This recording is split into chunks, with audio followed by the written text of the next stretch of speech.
Isn't that great? Someone says I went for a burger delivery with the company CEO. That is what customer delight is all about.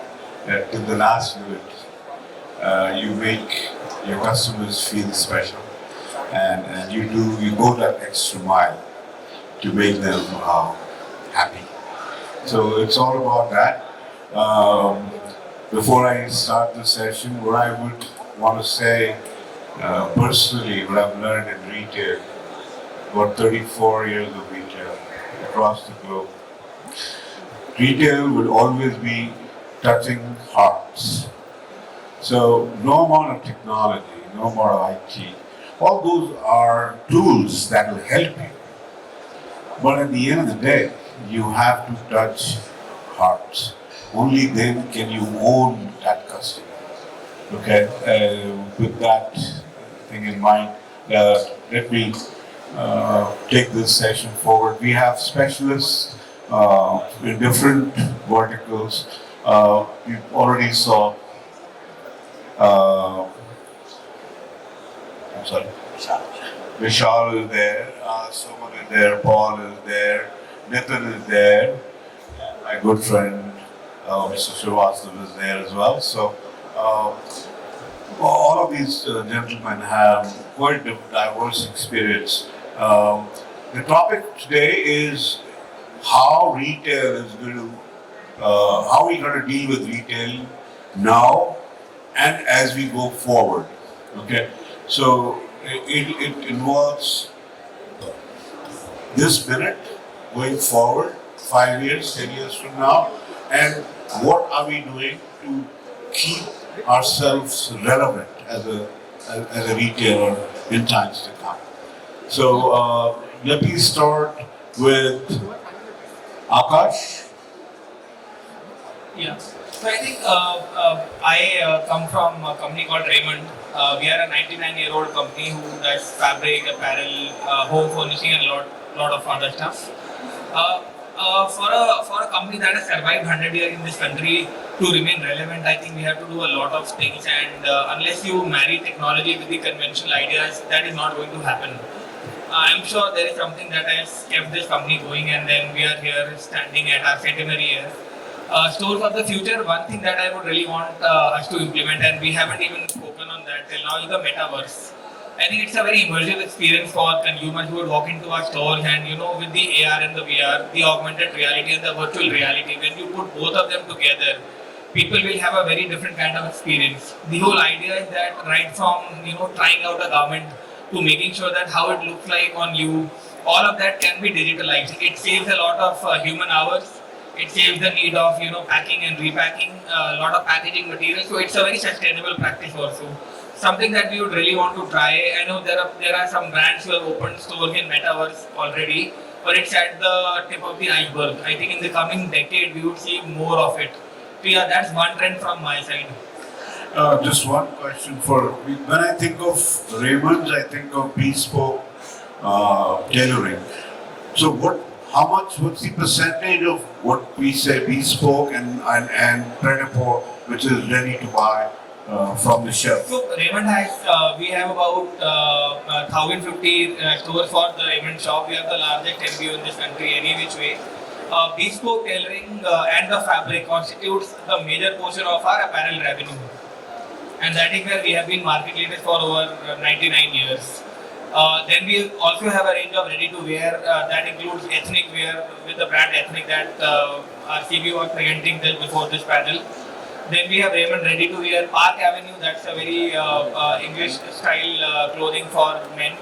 Then we have Parks, which is a very funky casual clothing wear brand. And then we have two more brands. One is Made to Measure. That's a bespoke tailoring, but then we do factory finish and not the tailor babu finish.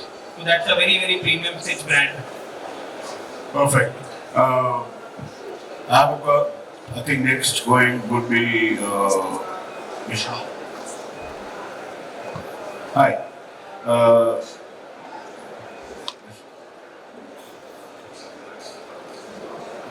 No, sorry. So sorry. The setting arrangement has moved on from a different one. So, Nitin, you're heading the business development, right? So, in terms of retail, what do you think in your category, how it's going to, evolve, how it's going to change, and what do you see happening in the near future and far future? Hi.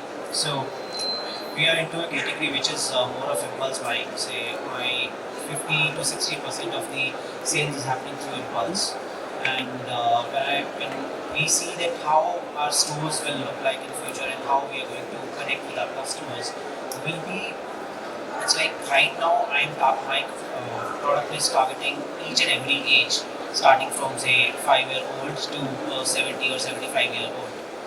So what we look at for the future is how we can maintain those customers and we can target still that age group, and how we can bring in those customers to our store. So we were having a discussion say half an hour prior, and we found out that so many people do not know what is Miniso, and they've never even entered our store. So our target will be like how we can market ourselves or how we can make our store so appealing that anyone who is going through our store, they must try to enter our store. So that's what we are looking forward to do in something in our store. Maybe with regards to we can make, we are already started doing a theme display of the products which are there, wherein customer can come and they can actually see how this product can be used, and this product can be displayed in their home, or they can click some pictures with the say bigger size of that kind of product, wherein they can post it also on their social media. So that's what I think. Wonderful. Let me come to a very different category, and we have an expert here. Paul is here, who's going to talk about the Indian highways and how, despite of being the second largest, which he just educated me on, in the world, we do not have facilities to satisfy the people who will be driving on those highways. So in terms of rest areas, in terms of food, transit, in terms of all other amenities which are prevalent wherever you have expressways or highways. Paul being an expert, we would love to hear from him what he feels the way to go. Thanks, Pierre. I think forecourt retailing is actually one of the areas that is going to look so different in the future. We talk about future, and sometimes we talk about 1, 2, 3 years in small changes, but forecourt retailing is going to change significantly. So currently in India there are 80,000 fuel stations, and less than 500 actually have a food or beverage offer. So when customers come to a fuel station currently, they only go for fuel. 99% of the profit of those 80,000 fuel stations comes from traditional fuels. And as the world moves to actually, electric vehicle charging, people's lives become faster, they have less time to do some of the basic things. Forecourts are going to become a big part of how we actually meet those needs. Unfortunately, the majority of those 80,000 are very small footprint locations that actually can't accommodate the traditional fuels. So what we're doing as a company and how the market is going to move is very much around creating destination hubs where customers can actually get many products and many services, very much technology driven. So you can get your traditional fuels, you can get EV charging, but if it takes 30, 40 minutes to charge a vehicle, what are you going to do in that time? So food and beverage, work zones, being able to actually do banking, maybe have parcel delivery, laundry, all of those things are going to become part of a destination hub where all of those services will just make customers' lives a lot easier. And technology, not only from a customer point of view, but an operational point of view as well. Dynamic pricing, so customers are buying at different times of day, different meal times, and one solution doesn't meet all customers' needs. So dynamic pricing, smart shelf labels, technology for fulfillment.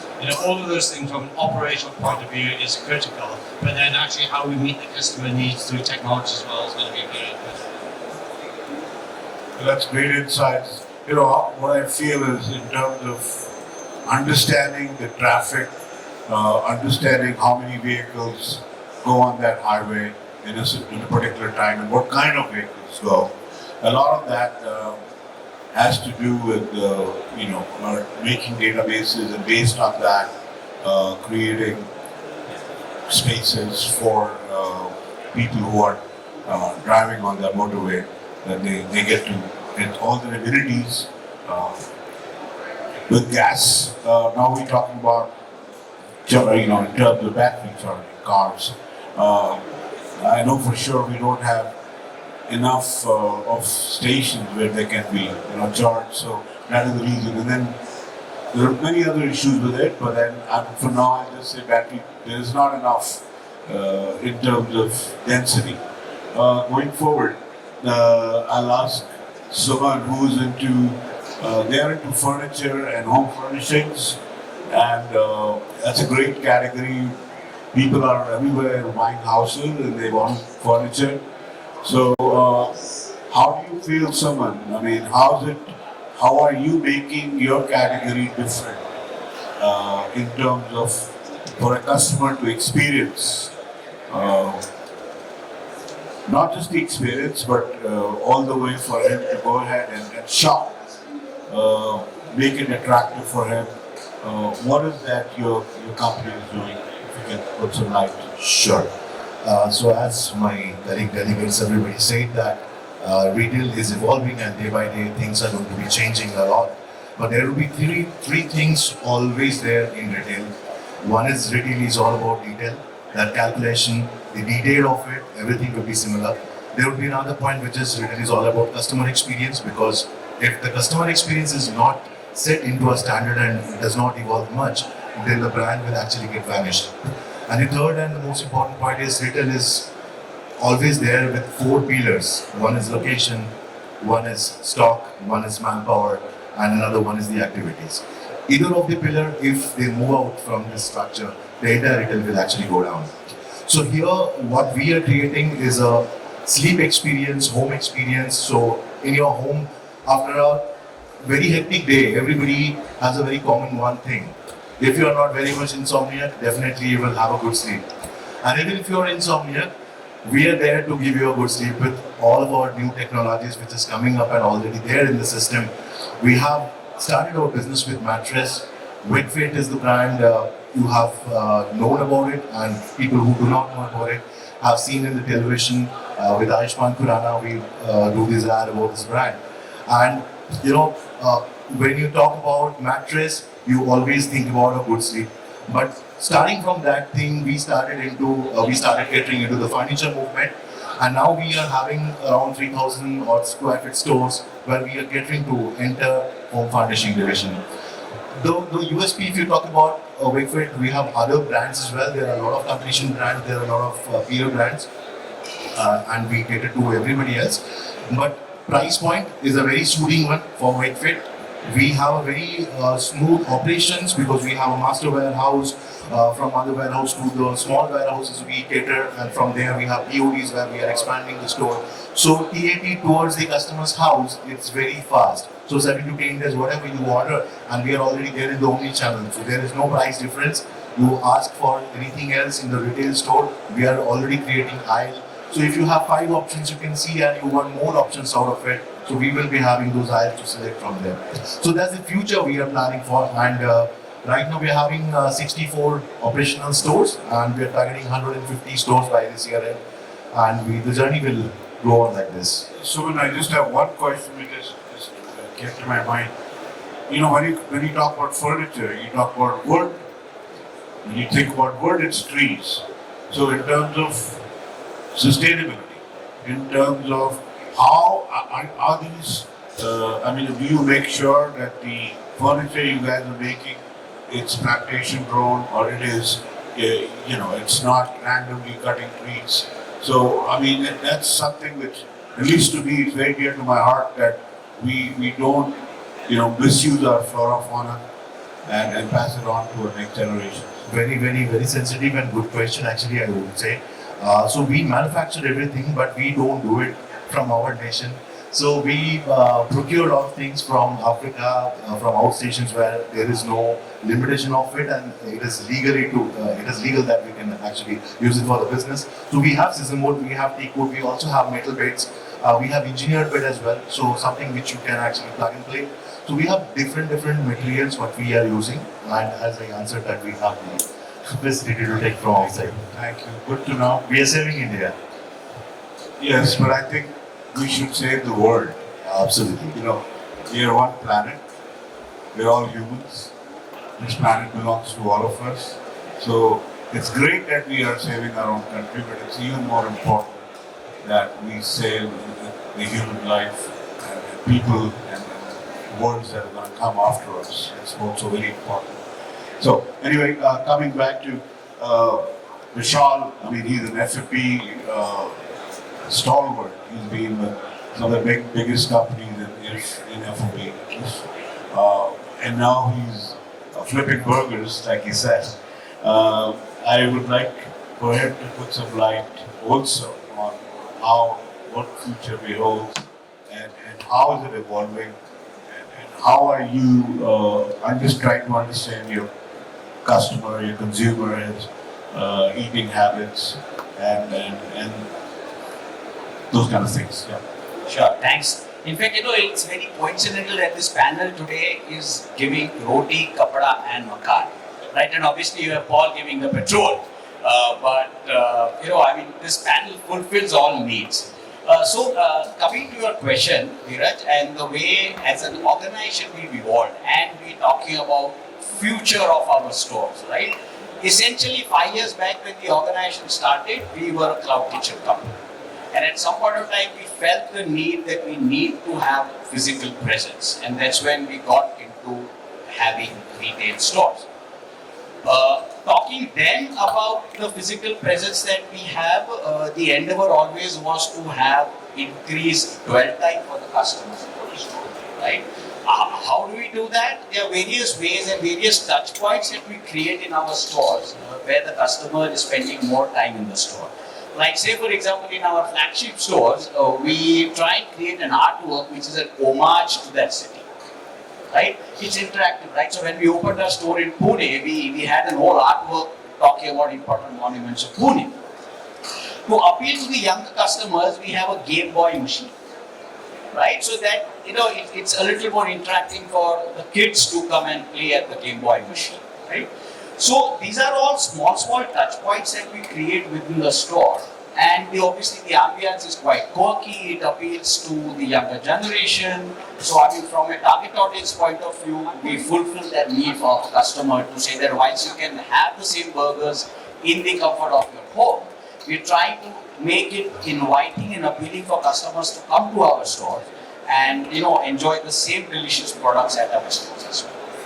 So these are things that we are doing and we keep on evolving, right? Today if you ask me 5 years hence, how would a good Flippin burger store look like? I don't have an answer. Right? But we keep on evolving. So when we grew from a cloud kitchen to a physical store, we obviously brought about certain changes. So that's the way I think, the way we see the journey, at least on the F&B side. I was just thinking, we have two people here who can immediately start a business together, which is Paul here looking for, a convenience stores and taking care of that. And Flippin burgers, so. Well, I've already signed stores with Paul already. Oh, you have? Yeah. So you'll very soon see good Flippin burgers and BP Wonderful. Okay, since I'm meeting the panel for the first time, it just came to my mind that सबसे पहले तो यही पे मिला देते हैं because they're the right people. So, is there any question that the audience here? Sure. One second. Well, thank you. Actually, I just got curious. Why, being a burger joint, why do you want customer to spend more time at your outlet and reduce the number of turns? Because I'm assuming your store footprint size won't be that huge, and you would want probably people to just churn out faster. Am I missing something? Why would you want to? No, very valid question, right? And we somehow fall in a category where we are not finite, nor are we a QSR, Yes. right? So if I'm a QSR, I'm more concerned about table turns, right? And at the same time, I'm not a fine dine where I would have 1.5 hours of table occupied at the restaurant as well. The whole logic of trying to create an ambience which is conducive for them to spend more time at the store is to enjoy a wide range of products that we have. I mean, when you order on a Swiggy, Zomato, or on our channel, you would order a limited need that you have at that point of time. The idea is to have more food at our store by spending more time. Okay. Yeah. So basically your average order value tends to go up the more you spend time. Absolutely. Right. Thank you. Thank you so much. Thanks. I think that'll be true for any commodity, anything, whether it's food, wherever you spend time looking at, whether it's looking at the menus or looking at various styles of clothing or anything. When you get into details, you start connecting with that brand. That certainly is true. Anybody else? Any other questions? I have one for Paul as well actually. All right. Paul, If nobody else does, then I can go and. Okay, go ahead. So Paul, I just want you mentioned something interesting in terms of that now that more electric vehicles would be coming in. So I think for every time a car fills a petrol, that's a 3-4 minute job. But either when I have started seeing petrol pumps where they just sort of plug and play batteries now. Are there petrol pumps coming in the future where you have to wait till the time your car charges for 15 minutes and then you need to create an infra about what will people do in those 15 minutes? What type of electric vehicle charging stations would be coming up in the future? Yeah, so interesting. So I think I also look after while being in China, and in China 40% of the vehicles are now EV. So we're already seeing the evolution there much quicker than here. But depending on the type of charge you want, the price you want to pay will depend on how long it takes. But some charging can take 6-7 hours. If you look at taxi companies, the drivers are using the cheaper charge but taking longer time. But the majority of traditional passenger vehicles are taking 30 to 40 minutes to do a 70-80% charge. So in that time, as a customer, you don't have 30-40 minutes spare time in your life. So therefore, you've got to think about how are you going to plan your journey, how are you going to plan your day. And what we have to do is give you the solutions so that 30-40 minutes is actually valuable time, not wasted for you. So most people now don't eat breakfast, lunch or dinner at traditional times. Our parents, our grandparents always had breakfast at the same time, lunch or dinner. Now what we can do as a company is say, how do we give you a meal solution while your vehicle is actually getting charged? We opened one of our flagship stores just on Monday, which is very focused on EV customers. But when you're charging your vehicle for 30-40 minutes, you're not sitting in that vehicle, you're in one of our stores. So how do we make sure your vehicle is safe? So we've got CCTV cameras on the vehicle that you can watch while you're actually having a coffee in one of our stores. So we're trying to make the experience good in terms of a safety point of view, but also an experience point of view. We're putting really good, comfortable seating. We're putting chargers for your phone.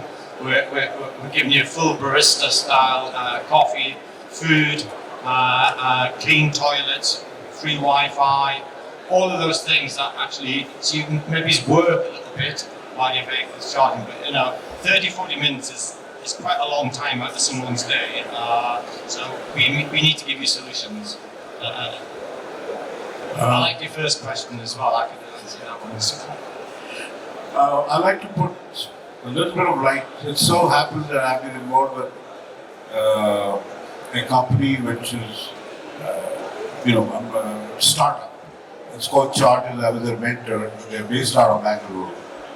And 4 years ago, we thought how to solve this issue of charging stations. So initially, we came out with a first app which shows where the charging stations are.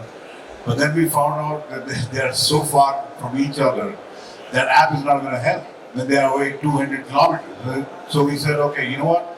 Let's get into actually setting up charging stations. So we started this project of charging stations.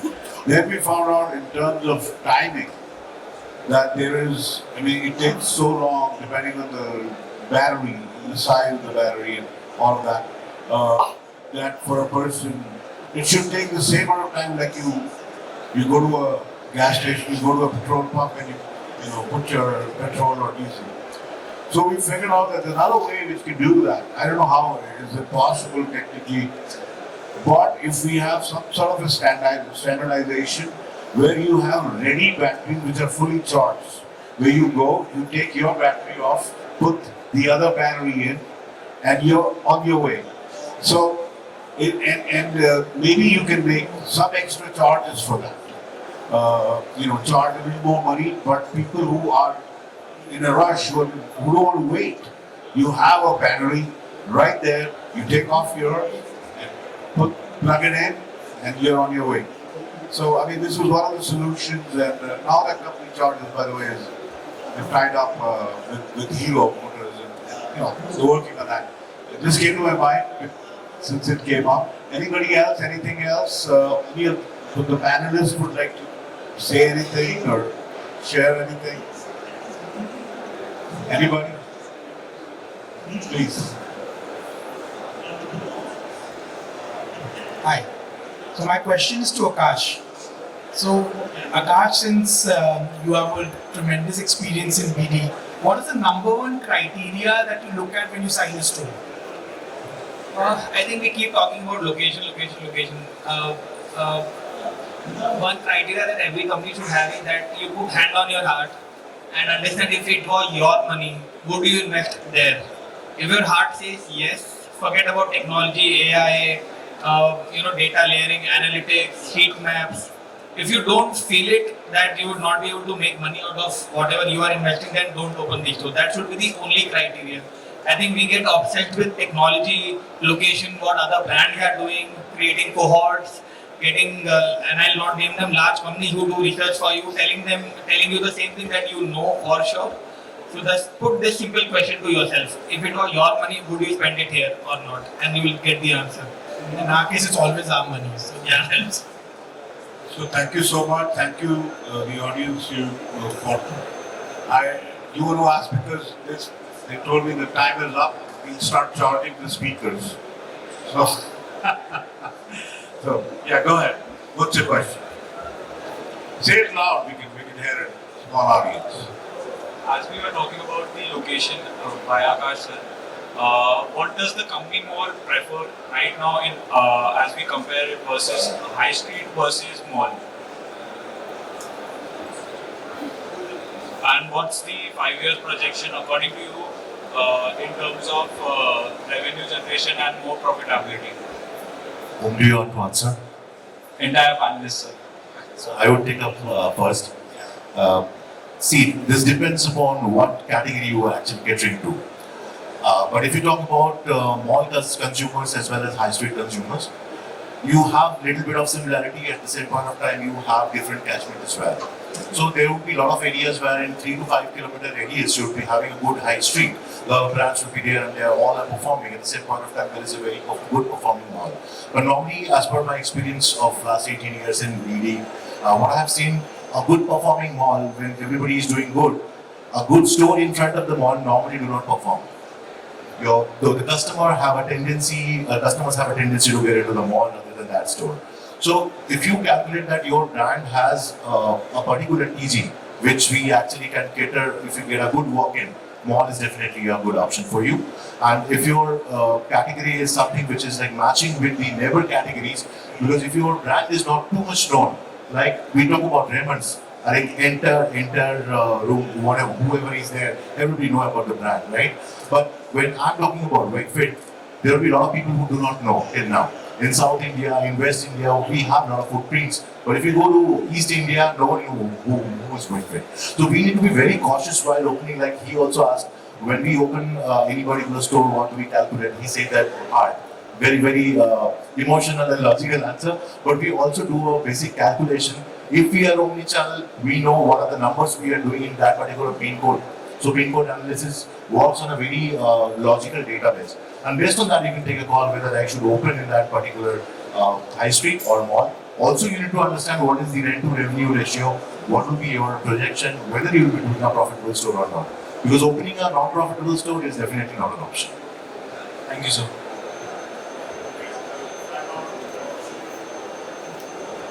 So thank you very much for being an interactive audience. And I hope we were able to give some insights for you to carry home. Thank you again.